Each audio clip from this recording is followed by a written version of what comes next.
n'avez pas vos poèmes? Non.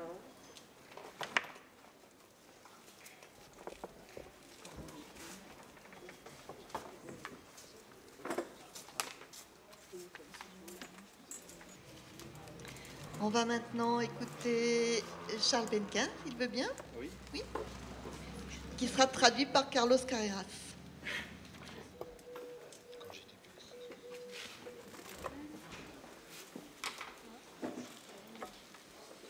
Quand j'étais petit, numéro 1.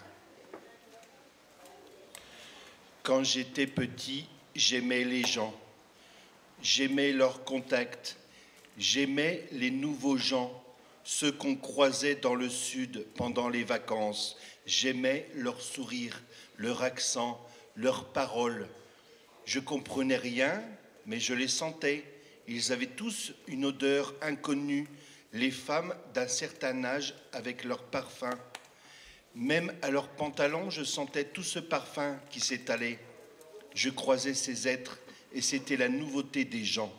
Les gens venaient à la maison, je découvrais de nouvelles tantes, des cousines éloignées, des amis de mes frères. Il y avait des tas d'amis et tout le monde avait le sourire, tout le monde chantait, racontait des blagues, faisait des sketchs. On ne s'ennuyait jamais, où qu'on puisse aller. On dansait, on se déguisait en femme avec les oncles et on dansait. Tonton Gérard nous pelottait les seins et on rigolait. Tonton Aimé et tonton Jean dansaient et on chantait et on rigolait. On voyait des gens tout près des baraques à frites, des joueurs de boules avec leurs femmes tout sourire et les dents qui dépassent. Des gens tout le temps dehors, au pas de leur porte, sur des vélos ou à pied, des grosses mobylettes bleues et les farces continuelles. Tout le monde parlait et rigolait, tout le monde était content d'être à la fête. C'était la fête continuelle des gens quand j'étais petit, tous les gens de n'importe quel endroit, les femmes et leurs jupes droites, les hommes en pantalon tergal, les femmes qui tiennent des enfants, les hommes qui sautent au-dessus des plaques, au-dessus des vagues ou des plaques, tout prêtait à rire. Mes frères étaient aussi les braves gens qui riaient. Tout le monde regardait les photographes amateurs, les gens sortaient des grottes, mettaient des chapeaux mexicains, tout le monde portait des chaînettes et des colliers à barbe, tout le monde a une belle montre, une belle chemise d'été. L'été, les gens se promènent doucement, ils campent, ils n'ont pas d'histoire, ils font des barbecues, ils vont se baigner dans le fleuve où ils se font jeter de l'eau par surprise. Comme mon cousin qui pousse un cri, il a peur de l'eau, il est allergique, alors mon frère et mon beau-frère le jettent dans le fleuve. On ne sait pas qu'il n'aime pas l'eau, alors il est surpris, mais tout le monde finit par rigoler et se baigner. Les gens se promènent, ils sont tranquilles, les gens font des collections de bêtes. Mon frère attrape une menthe religieuse, il y a aussi des papillons, la nature est partout, la lavande embaume tout le paysage, la quatrelle peine un peu dans les côtes, les villages sont tous accueillants, les courses à sac, les pommes de pin, les enfants se roulent partout où ils peuvent, on joue au sable, on trouve des bouts de squelettes, il y a des animaux partout, des moutons, des chevaux, des pâtures partout, les chemins pavés partout, la pluie est partout aussi, et puis le beau temps, les temps se bousculent, les gens meurent, les oncles et les tantes, tout le monde est mort ou à l'hôpital, la maladie, les lotissements, le bruit des tondeuses, les arbres coupés, la vie chère, tous unis contre la vie, toute notre vie, nous passons notre vie, toute une vie à jouir. Nous gagnons à ne pas être connus.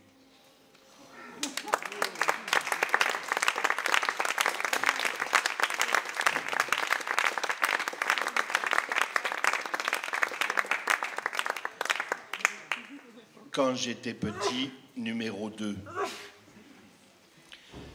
Quand j'étais petit, le tour des gens sentait bon et j'allais d'un tour à l'autre. Je tournais autour et tous les tours sentaient bon. Les gens tous sourire à des terrasses avec les verres pour l'apéro et les tucs. Ils riaient toujours de bon cœur, il y avait toujours la bonne farce en préparation. Une petite blague de tonton Gérard ou tonton Aimé en préparation. Une petite farce pas méchante, chante pour un sou et une chanson de marraine, un petit air de tante Fernande et un sketch de tante Francine et tonton Henri et Eugène qui rigolent en fumant du gris ou du bleu et les cousins dans l'armée et leurs poils au torse et les femmes en maillot de bain et les tantes Marthe qui fait marcher tonton Paul et mémé qui parle aux poules en jetant des graines ou les neveux qui jouent avec des balles crevées et les frères qui s'allongent en souriant dans les transats.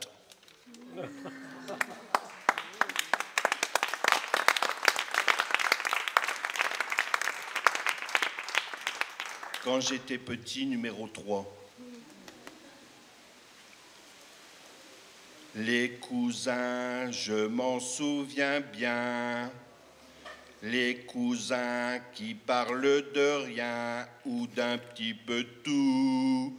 Les cousins qui parlent doucement. Les cousins parlent très gentiment et d'un petit peu tout. Du travail et puis du beau temps, et les frères qui les écoutent avec bonhomie, et tout le monde marche paisiblement dans les allées, les chemins, et se fait prendre en photo le dimanche au retour de la messe, où mon frère m'a fait rigoler en faisant des grimaces. Et lorsque le curé chante, allez dans la paix du Christ, nous rendons grâce à Dieu, c'est à nouveau la liberté. Je vais monter la rue Neuve, ma sœur et mon beau-frère seront à l'apéro, et le cousin s'allongera sous la petite table du salon et se prendra une baffe.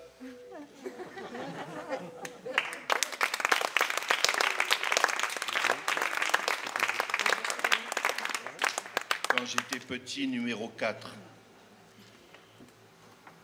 Quand j'étais petit, il y avait plein de bonnes odeurs, des odeurs de manger et des odeurs qui venaient du vent, des odeurs des gens et des plantes. Il y avait plein d'odeurs de pluie. Tout avait une bonne odeur quand on ouvrait la porte pour accueillir les oncles et les tantes qui venaient conduits par les cousins. C'était la fête. Je prenais mon mini-vélo, je faisais visiter les marais du village et on rentrait pour prendre l'apéro. Et la nuit tombante, mes copains, les copains de mes frères chantaient des chansons du scout du style « Mes oreilles tombent-elles, saurais-tu les ramasser, les entortiller ou bien les nouer? Mes oreilles tombent-elles, saurais-tu les ramasser, les jeter par-dessus l'épaule en visière de pompier? Mes oreilles tombent-elles?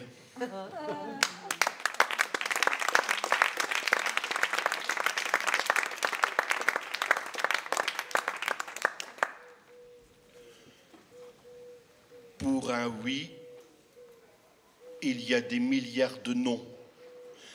Des milliards de non qu'on dit. On les dit des milliards de fois. On ne dit jamais oui à côté. On est à côté du oui. On ne le voit pas à cause des milliards de non qu'on dit. On a des milliards de fois non pour noyer le oui. Le oui est tout petit dans l'espace des noms. Les noms remplissent l'espace de la bouche, alors que la bouche, elle attend le oui. La bouche attend qu'on lui dise oui, qu'on dise oui au oui des milliards de fois.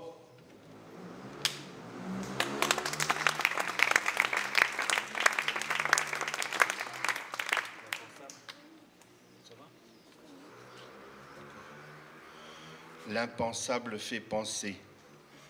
L'impensable existe. L'impensable se pense. Il ne demande que ça, c'est sa fonction. L'impensable appelle à penser.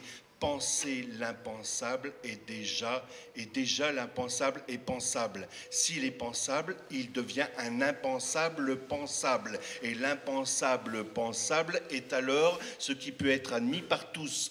L'impensable ne demande qu'à être, même au tout début de son existence, même au fond de cet impensable, même au trou du cul de l'impensable, on trouvera toujours au final du pensable. Et donc, il ne faut pas se faire de la bile pour l'impensable.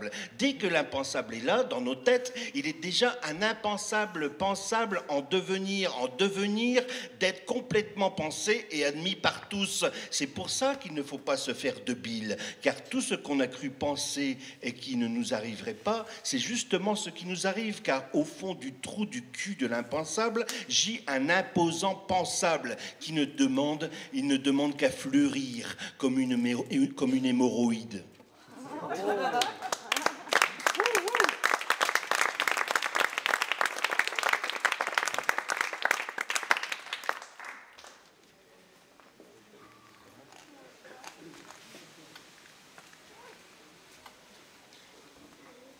Papa habite mon trou de balle. Je ne sais pas pourquoi il vient là. Des fois, il n'y vient pas. Il préfère habiter d'autres sphères. Mais parfois, il ne peut plus habiter ailleurs qu'un trou du cul. Et c'est moi qui le choisis. Il ne veut plus m'habiter qu'en trou du cul. Mais c'est lui qui s'habite dans mon trou de balle. Papa est mon trou de balle habité par lui-même, ou c'est moi qui m'habite en trou du cul, dans son trou de balle à lui. J'habite son cul comme une vieille merde, toujours prêt à déguerpir. Ou alors c'est lui qui déguerpit la merde de mon trou de balle, pour que je me voie chier par lui. Mais moi, je chie moi-même de moi. Il peut remballer sa merde dans son trou de balle à lui. Il peut se la refoutre au cul qui pense. Je suce mon propre trou comme je lui aurais léché la face. Car c'est toujours son cul que j'ai en face, malgré moi-même. C'est toujours la face du cul du père en fond que j'ai dans mon trou de balle à moi. Bon.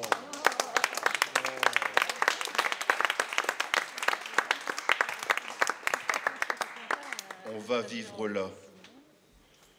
On va vivre là, on va s'écraser là, en douce, on respirera ici, on cueillera là, on foulera telle plante, on ira dans les chemins, on se tassera bien ici, quelque part, dans un endroit, vivre ici, en fermant telle porte, on se souviendra des jours, tous les jours passés ici, tous numérotés, consignés, on agrafera le tout, on enverra ça promener, on balbutiera quelques phrases, ici ou là, histoire de creuser quelque chose, face aux fenêtres, on passera l'été, l'hiver, on ira boire pas loin, on voisinera des autres, on regardera les routes, les monts, on passera son temps à observer, écouter, on mangera aussi, on fera des petits tours dans la forêt, on chassera et on se fera tuer comme tout un chacun, mais on sera toujours là avec le soleil, la pluie, le vent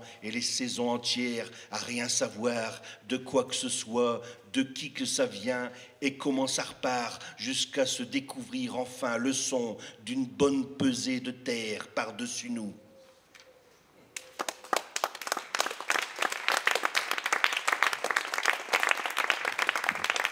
Merci beaucoup.